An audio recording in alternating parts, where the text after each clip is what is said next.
d'invités extraordinaires. Donc bravo aux organisateurs de cette rencontre, parce que vraiment le casting était très bon. La deuxième chose, c'est de voir que la culture est au main des femmes. Et vous n'y êtes pas pour rien, Macha. Traînés par leurs épouses, mais vous n'allez pas être très contents. Je vais vous traiter vous aussi. Vous avez toujours été évidemment une source d'attraction pour les hommes. Et cette fois-ci, de tout âge. Non, évidemment, je ne vais pas revenir sur la vie et le parcours de Macha, mais c'est vrai que vous avez représenté, vous êtes iconique dans justement le statut de la femme. Il faut revenir à la nouvelle vague, par exemple, que vous avez interviewée. Parce qu'il y a des gens qui ne nous voient pas. Allez, ça c'est Macha.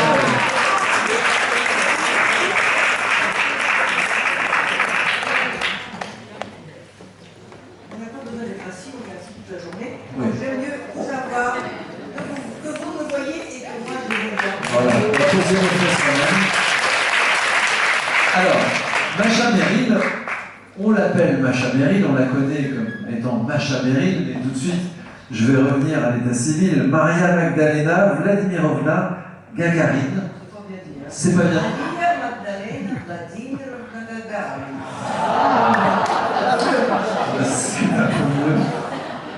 Macha, avec ce livre, et ce n'est qu'une partie de ce livre, évidemment, je marche vers elle avec cette photo de vous, Macha, et elle, votre sœur que vous avez perdue l'an dernier et qui est avec nous aujourd'hui grâce à ce livre. Vous renouez aussi, c'est vrai, avec vos racines, à travers elle, avec elle, mais ce n'est qu'une partie. J'aimerais tout de suite qu'on explique, tiens, par applaudissement, qui n'a jamais lu « Je marche vers elle » ? Non mais surtout, moi, est-ce que vous m'avez déjà lu? Oui. 25 livres et vous êtes ignorante comme ça? Eh bien, c'est la fin de cette rencontre. Eh bien, si vous ne devez en lire qu'un, c'est celui-ci. Je marche vers elle. Pour tout vous dire, moi, au-delà des journalistes, j'ai une librairie qui s'appelle Mon Chapitre, c'est celle du Festival Écrivain du Sud. Et alors, pour tout vous dire, on a été totalement surpris par les ventes de ce livre, parce qu'on ne s'attendait pas à un tel phénomène, et je crois aussi, Macha, que... Voilà. Parce qu'au départ, en fait, vous êtes, pour raconter un petit peu l'histoire, vous êtes avec votre sœur, qui est de 10 ans, votre aînée, qui est sur la fin de sa vie, vous l'accompagnez. Et vous décidez d'écrire un livre, mais au départ, ça ne devait pas être un livre. Alors, voilà, la jeunesse de ce livre, dont je ne pensais pas qu'il serait un livre, je ne pensais vraiment pas publier. L'année dernière, au mois d'août, ma sœur Hélène, qui a 11 ans de plus que moi, qui était donc l'aînée de la famille, nous sommes 3 sœurs, j'ai une autre sœur au milieu, Elisabeth. Je voyais que c'était la fin. Elle avait eu beaucoup de pathologies. Elle a vécu 10 ans de plus grâce à la médecine française, et je voudrais bien, s'il vous plaît, qu'on se rende compte dans quel pays de cocagne on est. Car non seulement elle a été soignée, elle a pu... Ah, non, franchement, applaudissons.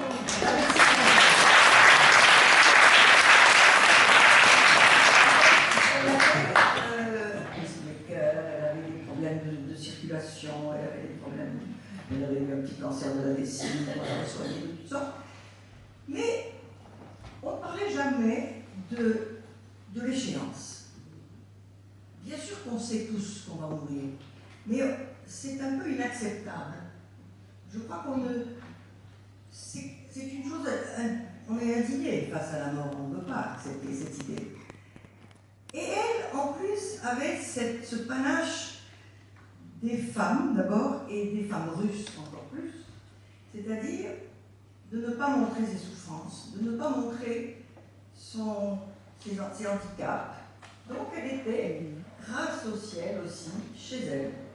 Elle n'a pas eu besoin, elle faisait des allers-retours avec les hôpitaux, mais elle est partie chez elle. Et puis, l'été s'approche, et je descends dans ma maison du Gers. Vous me pardonnerez, hein, j'adore le sud-est, mais j'ai viré le sud-ouest.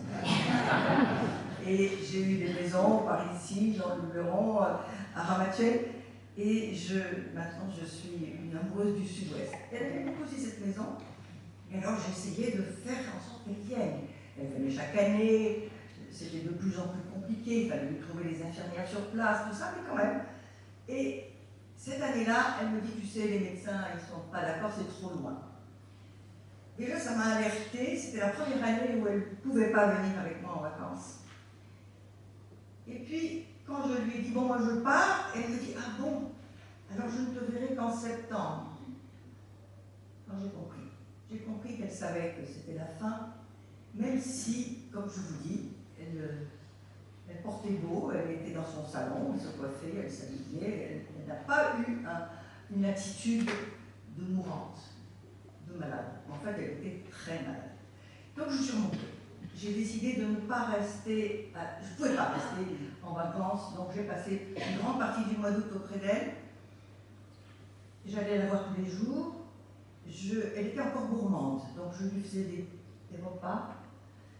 Son palais était un peu abîmé par les médicaments, par la morphine principalement. Et on n'a jamais parlé de ça. Et on s'est parlé à travers des silences. Parce que je voyais que elle s'acheminait vers la mort en s'élevant. Tout ce qu'elle disait était supérieur. Et je me suis dit, je dois vivre ça avec elle. Parce que la mort, vous savez, d'abord c'est le plus grand événement de la vie. Et c'est aussi une sorte de raffinement. J'ai accompagné 2 personnes vers la fin, c'est Michel Legrand et elle. Elle était encore plus raffinée que Michel. Elle me donnait l'impression qu'elle entrait dans un monde plus grand, peut-être plus beau, je ne sais pas. Alors évidemment, quand ils s'en vont, ils nous plaquent. Et nous, on reste avec l'absence, la douleur, les objets, vider la maison, les souvenirs et tout ça. Donc, pendant toute cette période, comme je suis quand même une femme de mots, parce que actrice et écrivain, c'est la même chose. Le soir, chez moi, je prenais des notes, j'écrivais et je me disais, je me méfie de la mémoire, parce que la mémoire, elle est traîtresse. C'est que très peu de temps après, on déforme les événements. On les améliore ou on les fait à sa sauce. Et quelque part, il y a des choses tellement, des détails qui nous échappent qu'on ne veut pas reconnaître, dont on ne veut pas se souvenir. Alors j'écrivais. Voilà. Et quand elle nous a quittés, il y avait tous les moments les plus difficiles. Enfin, vous savez, ceux qui ont perdu quelqu'un savent combien c'est pénible, les obsèques, les funèbres, l'emplacement au cimetière, vider la maison, les objets, les choses qu'elle cachait, tout d'un coup on découvre, tout ça. Et moi, je n'ai pas cessé d'écrire. Donc il y avait un paquet. J'ai envoyé ça par curiosité à mon éditeur, qui est Gérard de Cortance, chez Albin Michel. Il m'a rappelé le lendemain. Il m'a dit, je te le publie tout de suite, parce que tout le monde a besoin de ce témoignage, c'est-à-dire de voir comment est-ce qu'on peut accompagner quelqu'un qui s'en va. Alors moi, je lui ai fait confiance en quelque sorte. Donc ce que vous lirez, si vous ne l'avez pas encore le livre, c'est exactement comme je l'ai écrit, dans l'ordre où je l'ai écrit, et sans corriger. Donc c'est pas vraiment un livre, c'est pas un livre que j'ai étudié, travaillé, conçu, transformé, pas du tout. C'est une espèce de cri, une espèce de hop. Et je suis très heureuse de l'avoir fait pour moi-même. Parce que ça m'a aidé à supporter la difficulté du deuil. Je pense que je conseille ça à tout le monde. Écrivez. Écrivez vos émotions. Que ce soit ça, ou que ce soit un moment, un grand amour, ou que ce soit une satisfaction quelconque, professionnelle, écrivez-le. Comme faisaient les grandes dames du 19e siècle. J'en interprète une en ce moment à Paris, et si vous montez à Paris, vraiment je vous conseille de venir me voir. C'est Georges Sand et Chopin. C'est au théâtre de Coche, c'est une merveille ce spectacle, parce que Georges Sand a écrit 46 000 lettres tous les matins, dans son cabinet, c'est ce qu'elle appelait son cabinet, qui est une commode bateau, donc contre le mur, comme ça, elle écrivait à la plume doigt 3 ou 4 lettres par jour. Et elle écrivait à tout le monde, à Louis-Philippe, à Flaubert, à son fils, au roi de Pologne. Et on faisait très attention au XIXe siècle parce que les lettres risquaient d'être publiées. C'était de l'écriture. Donc, quand on écrit, mais sérieusement, pas des SMS ou des... Pas sur les réseaux sociaux. Pas sur les réseaux sociaux, c'est-à-dire sur du papier avec un crayon ou une plume. Et quand on écrit comme ça, on fait attention à la façon dont on écrit. Et moi, ce qui a été ma grande surprise, c'est que je me suis découvert un style dans ce livre. Épuré. Je ne sais pas si c'est épuré. Authentique. Parce qu'il y a plein de détails quand même. Oui, mais c'est authentique. Parce que c'est direct. C'est-à-dire qu'il n'y a aucune espèce de manipulation entre ce que je voulais dire et ce que je vous dis. Alors, c'est un conseil général que je vous donne. Parce que c'est hélas perdu. On a perdu cette habitude. Avant, on s'écrivait. Maintenant, depuis qu'il y a les SMS et les téléphones, on ne s'écrit plus. Ben, c'est bien dommage. Parce que quand on écrit, on réfléchit, on pense, on tire des conclusions. Qu'on ne fait pas quand on envoie des SMS, c'est ce que je vous dis. Parce que, alors moi, je chiale un peu mes SMS. Hein. Je les écris avec du bon français, avec tous les articles, parce que je déteste écrire des trucs comme ça concentrés, raccourcis. Bon. Mais c'est vraiment un conseil que je vous donne. Alors, donc ce livre, étonnamment, rencontre un accueil incroyable. Il est sorti il y a 10 jours. Donc je suis en train de découvrir l'effet qu'il fait. C'est-à-dire, c'est comme si ma sœur vous parlait de l'au-delà. Elle vous dit des choses très précieuses. C'est que non seulement il faut aimer la vie, mais il ne faut pas avoir peur de la mort. La mort, qui vous dit que c'est pas mieux là-bas?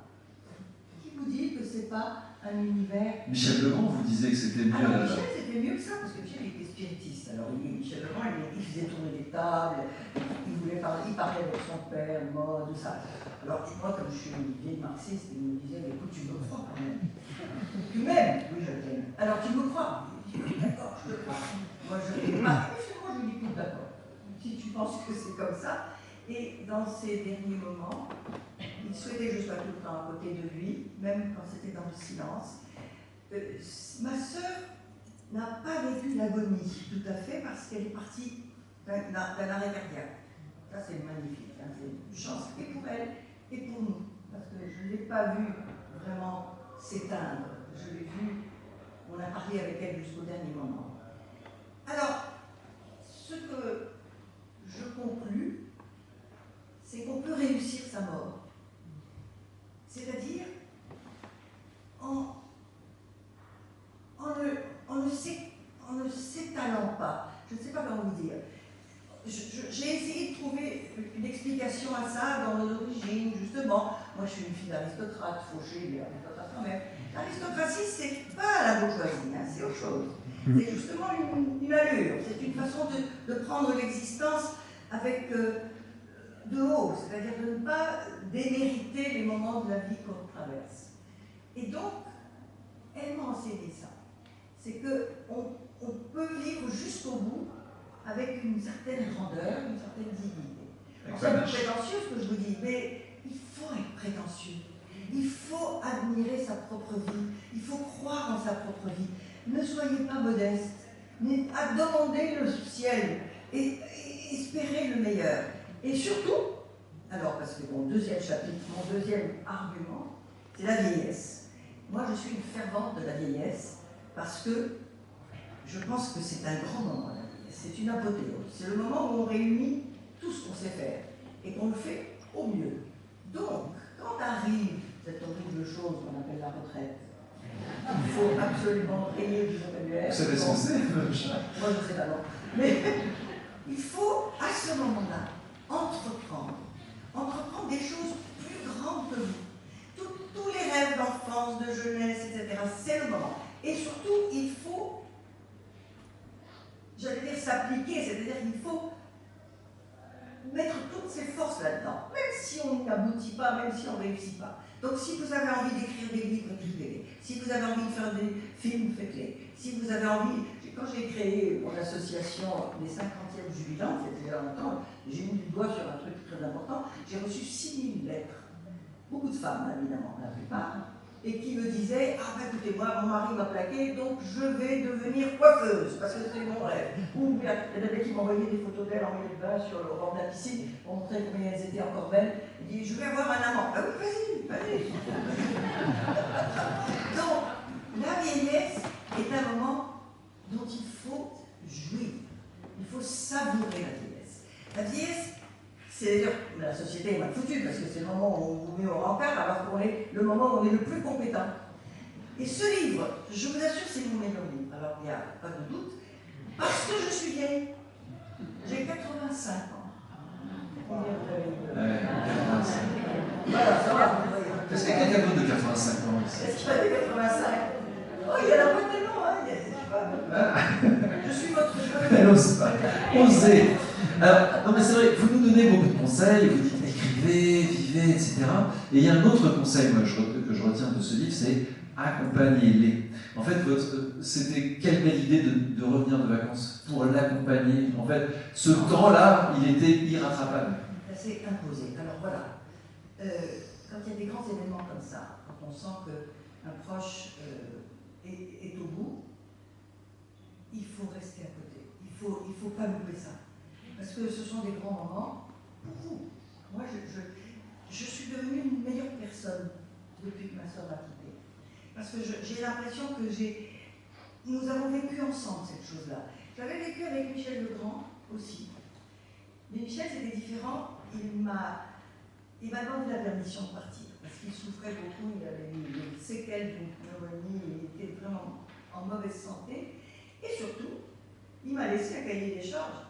Alors, avec toutes sortes de choses à faire. C'est-à-dire qu'il est parti en paix parce qu'il savait que j'allais continuer. Ce n'était pas la fin, c'était le début en fait. Exactement. Alors, avec ma soeur, c'est différent. Parce que c'était une autre chose. Alors, comme toutes les sœurs, d'abord, j'ai passé 80 ans de ma vie avec elle. Donc, c'est des proches, vous comprenez, les sœurs. Mais on n'a pas toujours été amis. Elles m'ont beaucoup critiqué, mes sœurs, parce que moi j'étais de gauche, elles étaient chiraciennes. Elles pensaient que je menais une mauvaise vie parce que je suis une femme de ma génération, donc moi, c'est moi qui choisis les hommes et pas le contraire. Il y avait quasiment une génération de différence, et en tout cas, spirituellement, c'est sûr. Mais tout ça, ça s'est aplani et estompé avec l'âge. C'est-à-dire que la sororité, je dis dans mon livre qu'elle monte comme l'huile sur la sauce tomate. Vous savez, à la fin de la vie, ces choses-là sont plus fortes, plus prégnantes. Et donc j'ai vécu ça de très près avec elle, et tout d'un coup, elles se sont mises, toutes les deux mes sœurs, mais un peu plus Hélène, qui était dans le cinéma, donc on avait aussi des liens. Donc ça, je vais vous parler de ça, parce que c'est très important.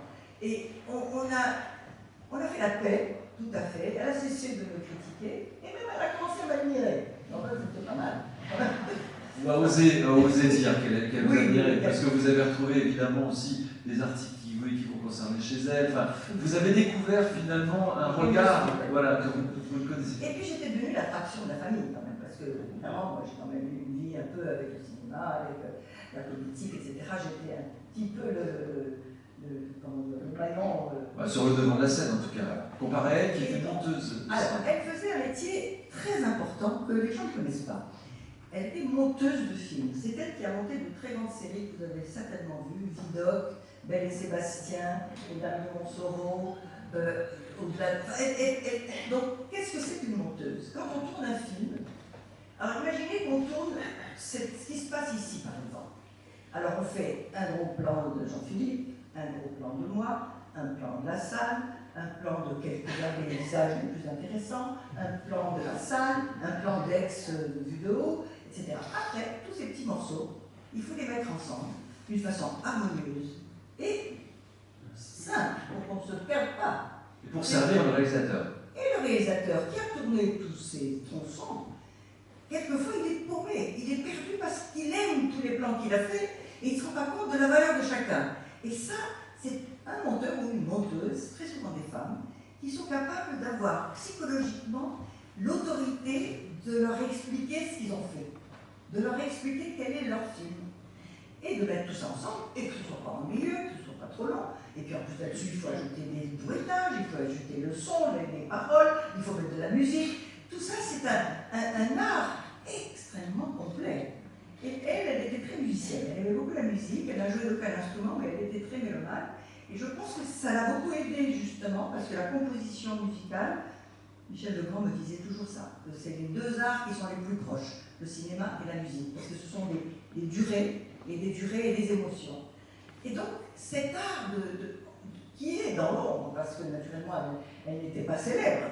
Dans le milieu, on la connaissait, on savait combien elle était compétente. Mais, bon, elle n'avait pas un nom comme moi, personne ne la connaissait. Elle n'avait pas le même nom d'ailleurs, parce qu'elle ne s'appelait pas Meryl sur le générique, c'était Gagarine. Bien sûr. Et alors, il y a aussi dans cet accompagnement des metteurs en scène et aussi, comment dire, la pression du producteur, des chaînes de télévision qui sont inquiets que le film soit réussi, tout ça, elle avait ce don d'apaiser tout le monde. Elle avait un talent exceptionnel, justement, et je pense qu'elle me l'a cédé. Je suis elle maintenant. C'est terrible ce que je veux dire.